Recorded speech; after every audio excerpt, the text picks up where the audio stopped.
What's up everyone? Today I want to do a review, a gear review. I haven't done one in a while, and a lot of the questions that I keep getting is, a lot of people know that I have flashes. I have like 3 or 4 Nikon flashes, and how do I use them? How do I trigger them? How do I get them off camera?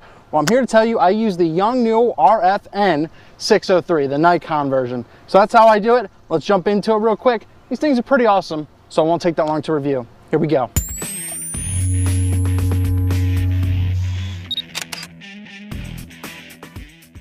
So as I said, I am using these as a trigger. These can be used as remotes or basically whatever they want.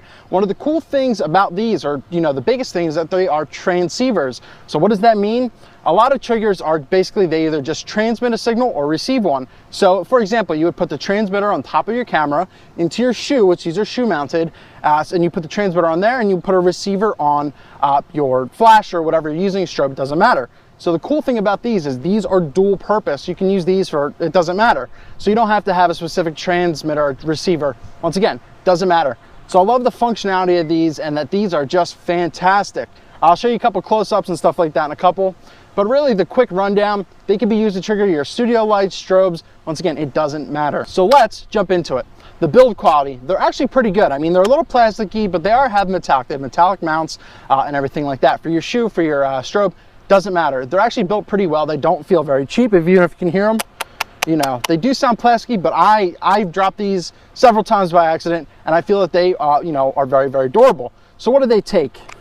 Basically, you take the back off, you see they take 2 AAA batteries. Doesn't matter. And AAA batteries, they're not that expensive. Some of the cool things, one of the big things I mentioned off the back, that these do not do TTL. What is TTL? That's through the lens, basically metering, for light. So basically, you can't leave your flash in TTL and expect to use these and to get an accurate exposure. It just doesn't work with these. There are new Yongnuos out there. These are a little bit older. I think less than 2 years or less than a year or 2. I'm not ready for the Pocket Wizards or anything yet, but I'll jump to that in a second.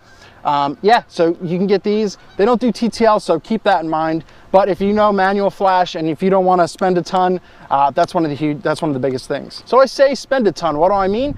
Well, you can get a set of 2 of these. They usually come in a set together. You could buy them one, but for the price, it's usually like $18. I wouldn't get them.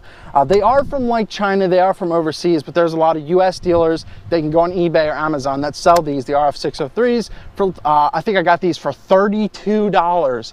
I have 2 transceivers for $32. You can't beat it. So basically, I love these things. Highly, highly recommend them. I will actually show you a test to see how long you can actually go until they stop. I'll do a couple quick things where I'll set up a flash all the way down somewhere else and we'll just shoot and hopefully we'll see that. One of the biggest things I needed to learn before I jump into the testing was how the heck to use these, because when I first got them, I'm like, well, what do I do? Well, actually, if you open them up and you look on the inside, maybe I'll grab a close-up.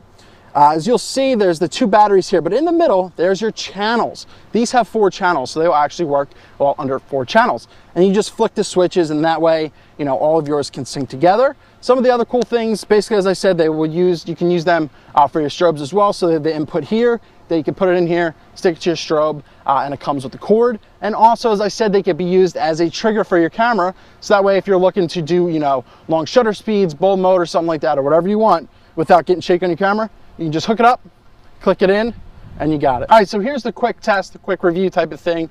Right now I have the flash, my SB800, pointed at a tree on very high power, so I give it a couple to recycle just so you can see it and so you can see for video that it can work from a great distance away. If you want to use something for the background, or great, I know I'm probably out of focus. But one of the biggest things you realize is that to know you're in sync is, as I said, I know I'm out of focus, but you can probably see the green blurriness. If you can see the green, that means you're connected.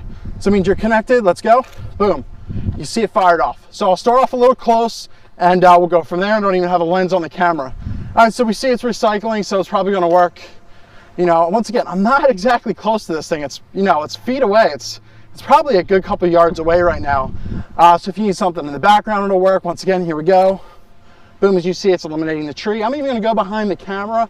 There's a fence all the way back here. I'll even get wider. As I said, I'll go something right here. Of course, you're probably not going to see it. Let me see if I can do it again. There you go. You're seeing it now. There's a huge distance away. You're seeing it. And once again, it's just to quickly prove the point that you don't have to be necessarily close, and that these things are very reliable and they work from a nice range away. So basically, they're really reliable. Bam! So yeah, these things, I actually highly recommend them. As I was saying, I don't need the Pocket Wizards or anything right now. They don't need me for what I do. I don't need them for what they do. I got these and I live by these. As I said, I have several of these things for my flashes. They work really well for what I need to do, and I wouldn't go any other way. So these are extremely reliable. I wouldn't say anything else. As I said, the build quality is great. They last a long time. I've not changed these. I probably have used these for at least 10 shoots for probably over 20 hours. I have not needed to change the batteries of these. So the battery life works really well as well. Eric Rossi, the guy with the eye, giving you my review of the Yongnuo RF-603s. Once again, I highly recommend a product like this. They're fantastic. You know, once again, for $32, you get something extremely great that I can equate to basically a Pocket Wizard. Once again, that's all I got. Let me know down below if you guys have had any experiences with these or what you guys use. Hopefully it's helped. Have a good one.